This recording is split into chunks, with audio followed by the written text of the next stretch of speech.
क्या आपने कभी सोचा है कि ये दुनिया कैसे बनी? इस सृष्टि के पीछे का रहस्य क्या है?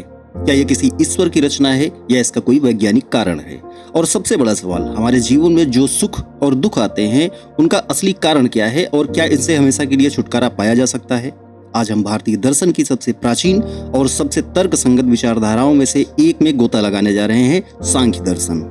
यह वो दर्शन है जिसने हजारों साल पहले इन सवालों का जवाब देने की कोशिश की थी, वो भी बिना किसी ईश्वर की अवधारणा के। महाभारत में कहा गया है कि इस दुनिया में जो भी ज्ञान है वो सांख्य से ही आया है। तो चलिए आज हम महर्षि कपिल द्वारा दिए गए उसी अद्भुत ज्ञान को समझते हैं और जानते हैं कि कैसे ये प्राचीन दर्शन आज भी हमारे जीवन को एक नई दिशा दे सकता है। सांख्य दर्शन भारतीय दर्शन की 6 आस्तिक प्रणालियों षड्दर्शन में से एक है और इसे सबसे प्राचीन माना जाता है। इसके प्रवर्तक महर्षि कपिल थे। यह दर्शन सृष्टि की व्याख्या 2 मूल स्वतंत्र और शाश्वत तत्वों के आधार पर करता है। पहला पुरुष अर्थात चेतना और दूसरा है प्रकृति अर्थात पदार्थ। सांख्य का शाब्दिक अर्थ संख्या से संबंधित है क्योंकि यह सृष्टि के 25 तत्वों की गणना और विश्लेषण करता है। इसका एक अन्य अर्थ सम्यक ज्ञान भी है जो पुरुष और प्रकृति के भेद को समझने पर केंद्रित है। सांख्य दर्शन के मुख्य सिद्धांत सृष्टि, ज्ञान और मुक्ति की एक तार्किक और व्यवस्थित व्याख्या प्रस्तुत करते हैं। ये सिद्धांत भारतीय दर्शन की सबसे पुरानी और प्रभावशाली विचारधाराओं में से एक है। सांख्य के मुख्य सिद्धांतों और उनका विश्लेषण को अगर हम देखते हैं तो पहला है द्वैतवाद। पुरुष और प्रकृति यह सांख्य का सबसे मौलिक सिद्धांत है, जिसके अनुसार ब्रह्मांड 2 स्वतंत्र, शाश्वत और भिन्न सत्ताओं से मिलकर बना है। पहला है पुरुष चेतना। यह शुद्ध चेतना का तत्व है। यह निष्क्रिय, ज्ञाता अर्थात जानने वाला, साक्षी अर्थात देखने वाला और गुणों से परे अर्थात निर्गुण है। यह अनेक है, यानी हर जीव में एक अलग पुरुष होता है। यह न तो कारण है और न ही कार्य। इसका अस्तित्व इसलिए है क्योंकि जड़ प्रकृति को अनुभव करने के लिए एक चेतन भोक्ता की आवश्यकता होती है। दूसरा है प्रकृति पदार्थ। यह जड़ अचेतन तत्व है लेकिन सक्रिय और परिवर्तनशील है। यह सृष्टि का मूल कारण है और त्रिगुणात्मक सत्व, रजस, तमस है। प्रकृति एक है और ब्रह्मांड की सभी भौतिक वस्तुओं का स्रोत है। विश्लेषण अगर हम देखते हैं तो यह द्वैतवादी दृष्टिकोण दुनिया की एक बहुत ही स्पष्ट व्याख्या देता है। यह चेतना और पदार्थ को 2 अलग अलग वास्तविकताओं के रूप में स्थापित करता है। हालांकि यह एक बड़ी दार्शनिक चुनौती भी पैदा करता है। एक निष्क्रिय और असंबद्ध पुरुष एक सक्रिय प्रकृति के साथ कैसे संपर्क करता है, ये बड़ा प्रश्न है। सांख्य इसका उत्तर एक उपमा से देता है। जैसे एक लंगड़ा व्यक्ति अर्थात पुरुष, यहाँ चेतना की बात हो रही है, एक अंधे व्यक्ति अर्थात प्रकृति के कंधे पर बैठकर उसे रास्ता दिखाता है, वैसे ही ये दोनों मिलकर सृष्टि का उद्देश्य अर्थात भोग और मोक्ष पूरा करते हैं। त्रिगुण सिद्धांत। यह सिद्धांत बताता है कि प्रकृति 3 गुणों की साम्यावस्था है। ये गुण हर भौतिक वस्तु में अलग अलग अनुपात में मौजूद होते हैं और उनके स्वभाव को निर्धारित करते हैं। पहला है सत्व। देखते हैं तो सत्व में आते हैं सुख, ज्ञान, प्रकाश और संतुलन का प्रतीक। रजस क्रिया, जुनून, गतिशीलता और दुख का प्रतीक। तमस जड़ता, अज्ञान, अंधकार और निष्क्रियता का प्रतीक। सृष्टि की प्रक्रिया तब शुरू होती है जब पुरुष के संपर्क से इन गुणों का संतुलन बिगड़ जाता है।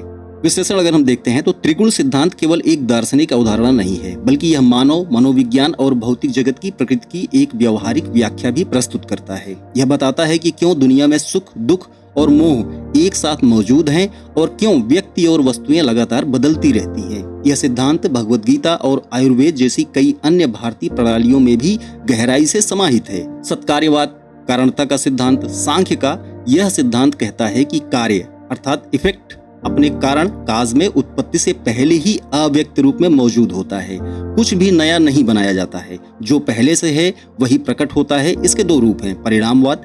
इस सिद्धांत के अनुसार कारण वास्तव में कार्य में बदल जाता है, जैसे दूध दही में बदल जाता है। सांख्य इसी परिणामवाद को मानता है। फिर विवर्तवाद है। इसके अनुसार परिवर्तन केवल एक आभास है, वास्तविक नहीं, जैसे रस्सी में सांप का दिखना। यह सिद्धांत अद्वैत वेदांत द्वारा माना जाता है। इसका विश्लेषण अगर हम देखते हैं तो सत्कार्यवाद का सिद्धांत सांख्य को यह स्थापित करने में मदद करता है कि संपूर्ण ब्रह्मांड अर्थात कार्य अपनी मूल कारण प्रकृति का ही एक वास्तविक परिणाम है। यह इस विचार का खंडन करता है कि अभाव से भाव, नथिंग टू समथिंग की उत्पत्ति हो सकती है। यह एक तार्किक ढांचा प्रदान करता है जिसके अनुसार सृष्टि कोई आकस्मिक घटना नहीं है, बल्कि एक व्यवस्थित विकास प्रक्रिया है। सृष्टि का विकास क्रम 25 तत्व। सांख्य दर्शन के अनुसार सृष्टि का विकास एक क्रम में होता है जिसे कुल 25 तत्व अस्तित्व में आते हैं। पहला है पुरुष, जैसे मैंने पूर्व में कहा। अब इसका जो भावार्थ है वो है चेतन, चेतना। चेतन तत्व यह विकास प्रक्रिया का हिस्सा नहीं है, पर इसके बिना विकास संभव भी नहीं है। दूसरा है प्रकृति, सृष्टि का मूल कारण, अव्यक्त अवस्था, प्रकृति से उत्पन्न होने वाले तत्व। महत्व बुद्धि, यह प्रकृति का पहला विकार है। यह ब्रह्मांडीय बुद्धि है जो निर्णय और निश्चय का कार्य करती है। अहंकार, यह मैं का भाव है जो महत् से उत्पन्न होता है। यह सात्विक, राजसिक और तामसिक हो सकता है। अहंकार से उत्पन्न होने वाले तत्व देखते हैं तो सात्विक अहंकार से क्या है? मन, उभयात्मक इंद्रिय। उसके बाद 6वें से 10वें तक का है 5 ज्ञान इंद्रियां हैं। श्रोत अर्थात कान, त्वक अर्थात त्वचा, चक्षु अर्थात आंख, रसना अर्थात जिह्वा, घ्राण अर्थात नाक। 11 से 15वां 5 कामेंद्रियां इसमें हैं। वाक अर्थात वाणी, पाड़ी अर्थात हाथ, पाद अर्थात पैर, वायु अर्थात गुदा, उपस्थ अर्थात जननांग। तामसिक अहंकार से, राजसिक अहंकार की सहायता से 16 से 20 देखते हैं तो 5 तन्मात्राएं सूक्ष्म तत्व हैं। शब्द, स्पर्श, रूप, रस और गंध। तन्मात्राओं से उत्पन्न होने वाले तत्व 21 से 25 5 महाभूत स्थूल तत्व हैं। आकाश शब्द से, वायु स्पर्श से, तेज रूप से, जल रस से, पृथ्वी गंध से। इस प्रकार पुरुष और प्रकृति के 24 विकारों को मिलाकर सांख्य में कुल 25 तत्व माने गए हैं। प्रमाण, ज्ञान के साधन देखते हैं हम तो सांख्य दर्शन सत्य ज्ञान प्राप्त करने के लिए 3 प्रमाणों को स्वीकार करता है। वो कौन से हैं? पहला है प्रत्यक्ष, इंद्रियों द्वारा वस्तुओं का सीधा संपर्क जिससे तत्काल ज्ञान होता है। दूसरा है अनुमान, ज्ञात के आधार पर अज्ञात का ज्ञान, जैसे धुएं को देखकर आग का अनुमान लगाना। तीसरा है शब्द, आप्तवचन, विश्वसनीय व्यक्ति या वेदों जैसे पवित्र ग्रंथों के वचन जिन्हें सत्य माना जाता है। ईश्वर की अवधारणा शास्त्रीय सांख्य दर्शन जैसा कि सांख्य कारिका में वर्णित है, निरीश्वरवादी है। इसका अर्थ है कि यह सृष्टि की व्याख्या के लिए ईश्वर जैसे किसी निर्माता को आवश्यक नहीं मानता। इसके अनुसार पुरुष के सानिध्य मात्र से प्रकृति स्वयं ही सृष्टि की रचना कर लेती है। हालांकि महाभारत और पुराणों जैसे ग्रंथों में एक शेश्वर सांख्य का भी उल्लेख मिलता है जो 26वें तत्व के रूप में ईश्वर को स्वीकार करता था, लेकिन कालांतर में निरीश्वरवादी धारा ही प्रमुख हो गई। मोक्ष, कैवल्य की अवधारणा हम देखते हैं अगर सांख्य दर्शन में, तो सांख्य दर्शन का अंतिम लक्ष्य कैवल्य है, जिसका अर्थ है दुखों से पूर्ण और स्थायी मुक्ति। यह मोक्ष तब प्राप्त होता है जब पुरुष को विवेक ज्ञान हो जाता है, यानी उसे यह स्पष्ट रूप से समझ आ जाता है कि वह प्रकृति और उसके सभी उत्पादों, शरीर, मन, बुद्धि, दुख से पूरी तरह अलग है। जब पुरुष खुद को केवल एक शुद्ध अकर्ता साक्षी के रूप में पहचानता है तो प्रकृति उसके लिए अपना खेल बंद कर देती है और वह मुक्त हो जाता है। जब पुरुष खुद को प्रकृति के सुख, दुख और क्रियाओं से अलग एक शुद्ध अकर्ता साक्षी के रूप में जान लेता है तो वह अपने वास्तविक स्वरूप में स्थित हो जाता है। इसी अवस्था को कैवल्य कहते हैं, जो दुखों से पूर्ण निवृत्ति है। सांख्य का मोक्ष का मार्ग ज्ञान पर आधारित है, न कि कर्मकांड या भक्ति पर। यह एक आत्मज्ञान की प्रक्रिया है जिसमें व्यक्ति को अपनी वास्तविक पहचान को समझना होता है। यह अवधारणा इस बात पर जोर देती है कि बंधन का कारण अज्ञान अर्थात अविवेक है और मुक्ति का मार्ग ज्ञान अर्थात विवेक है। अब हम देखते हैं सांख्य दर्शन का इतिहास। तो सांख्य दर्शन का इतिहास अत्यंत प्राचीन और प्रभावशाली रहा है, जिसने न केवल एक स्वतंत्र दर्शन के रूप में अपनी पहचान बनाई, बल्कि भारतीय चिंतन की अन्य धाराओं, विशेष रूप से योग और वेदांत को भी गहराई से प्रभावित किया। इसका विकास कई चरणों में हुआ है। प्रारंभिक चरण हम देखते हैं तो वैदिक और उपनिषदीय जड़ें सांख्य दर्शन के बीच वेदों और विशेषकर उपनिषदों में मिलते हैं। हालांकि एक व्यवस्थित दर्शन के रूप में यह बाद में विकसित हुआ, लेकिन इसके मूल विचार जैसे कि सृष्टि के मूल तत्वों की खोज और चेतना अर्थात पुरुष और पदार्थ अर्थात प्रकृति के बीच भेद के संकेत श्वेताश्वर और कठ उपनिषद जैसे ग्रंथों में पाए जाते हैं। इस काल में सांख्य एक संगठित दार्शनिक प्रणाली नहीं थी, बल्कि विचारों के एक प्रवाह के रूप में मौजूद थी।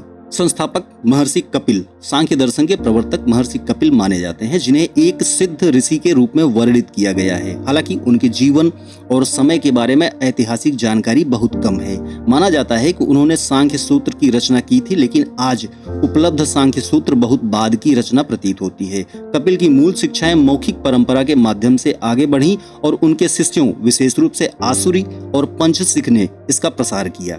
महाकाव्य और पौराणिक काल, व्यापक प्रभाव महाभारत और भगवद गीता के काल तक सांख्य दर्शन अत्यंत लोकप्रिय और प्रभावशाली हो चुका था। महाभारत के शांति पर्व में इसका इतना महत्व बताया गया है कि ज्ञानम न लोके यदि हास्ति किंचित सांख्यागतम तच्च महन महात्मनः।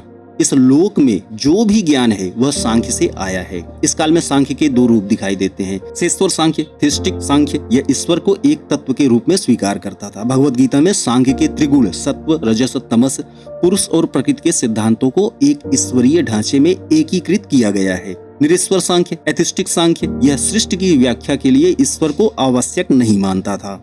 शास्त्रीय काल, दर्शन का मानकीकरण, यह सांख्य के विकास का सबसे महत्वपूर्ण चरण था, जब इसे एक सुव्यवस्थित और तार्किक दर्शन के रूप में प्रस्तुत किया गया। ईश्वर कृष्ण की सांख्य कारिका लगभग 4वीं-5वीं शताब्दी ईस्वी में ईश्वर कृष्ण द्वारा रचित सांख्य कारिका शास्त्रीय सांख्य का सबसे प्राचीन और प्रामाणिक ग्रंथ है जो आज उपलब्ध है। इस ग्रंथ ने सांख्य दर्शन को 72 कारिकाओं, श्लोकों में व्यवस्थित रूप से संहिताबद्ध किया। इसी ग्रंथ ने सांख्य के निरीश्वरवादी और द्वैतवादी स्वरूप को अंतिम रूप दिया, जिसमें 25 तत्वों की गणना और सत्कार्यवाद के सिद्धांत की तार्किक स्थापना की गई। सांख्य सूत्र और उसके भाष्य। एक अन्य महत्वपूर्ण ग्रंथ सांख्य सूत्र है, जिसे पारंपरिक रूप से कपिल को समर्पित किया जाता है, लेकिन विद्वान इसे 14वीं शताब्दी के आसपास की रचना मानते हैं। 16वीं शताब्दी में विज्ञान भिक्षु ने इस पर सांख्य प्रवचन भाष्य लिखा, जिसमें उन्होंने सांख्य और वेदांत के बीच समन्वय स्थापित करने का प्रयास किया और इसे एक सेश्वर रूप देने की कोशिश की। पतन और विलय। 8वीं शताब्दी के बाद आदि शंकराचार्य के अद्वैत वेदांत के उदय के साथ एक स्वतंत्र दर्शन के रूप में सांख्य का प्रभाव कम होने लगा। शंकराचार्य ने सांख्य के द्वैतवाद, पुरुष प्रकृति का भेद और इस विचार की कठोर आलोचना की कि एक अचेतन प्रधान प्रकृति स्वतंत्र रूप से दुनिया का निर्माण कर सकती। उन्होंने सांख्य को अवैदिक तक कहा, क्योंकि यह सृष्टि के लिए ईश्वर के कारण नहीं मानता था। धीरे धीरे सांख्य दर्शन की स्वतंत्र परंपरा क्षीण हो गई और इसके कई अनुयायी वेदांत या अन्य दर्शनों में विलीन हो गए। स्थायी विरासत और प्रभाव। भले ही सांख्य एक अलग स्कूल के रूप में लुप्त हो गया हो, लेकिन इसका प्रभाव भारतीय दर्शन पर स्थायी रहा। योग दर्शन, पतंजलि का योग दर्शन पूरी तरह से सांख्य के तत्व मीमांसा मेटाफिजिक्स को स्वीकार करता है। सांख्य यदि सैद्धांतिक ज्ञान है तो योग उसका व्यवहारिक पक्ष है। योग सांख्य द्वारा बताए गए विवेक ज्ञान को प्राप्त करने की व्यावहारिक विधि प्रदान करता है। आयुर्वेद और तंत्र। आयुर्वेद में त्रिदोष की अवधारणा सांख्य के त्रिगुण सिद्धांत से प्रभावित है। इसी तरह तंत्र में शिव अर्थात चेतना और शक्ति अर्थात ऊर्जा, पदार्थ की द्वैतवादी अवधारणा सांख्य के पुरुष प्रकृति के द्वैतवाद के समानांतर है। अन्य दर्शन सांख्य के तार्किक और बुद्धिवादी दृष्टिकोण ने भारत के लगभग सभी दार्शनिक प्रणालियों को सोचने और अपने सिद्धांतों को विकसित करने के लिए प्रेरित किया। और इस तरह हम सांख्य दर्शन की अपनी यात्रा के अंत में पहुंचते हैं।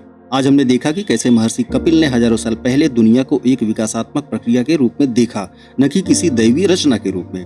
सांख्य का सबसे बड़ा योगदान इसका द्वैतवाद है, जो चेतना और पदार्थ को दो अलग अलग स्वतंत्र सत्ताओं के रूप में स्थापित करता है। यह हमें यह सोचने पर मजबूर करता है कि क्या हम वास्तव में वही हैं जो हम खुद को समझते हैं, यानी यह शरीर और यह मन, या फिर हम इन सबसे परे कुछ और हैं। सांख्य का मार्ग ज्ञान का मार्ग है। इसका संदेश स्पष्ट है, बंधन का कारण अज्ञान है और मुक्ति का साधन विवेक ज्ञान है। क्या आप मानते हैं कि चेतना पदार्थ से अलग है? क्या ज्ञान के दुखों का अंत संभव है? इन सवालों पर विचार जरूर कीजिएगा। अगले एपिसोड में हम एक और महान भारतीय दर्शन को लेकर के आएंगे, उसे देखना न भूलें। कौतुक से जुड़ने के लिए धन्यवाद। अगर वीडियो पसंद आया हो तो लाइक, शेयर एंड सब्सक्राइब कीजिएगा। Thank you. Thanks for watching.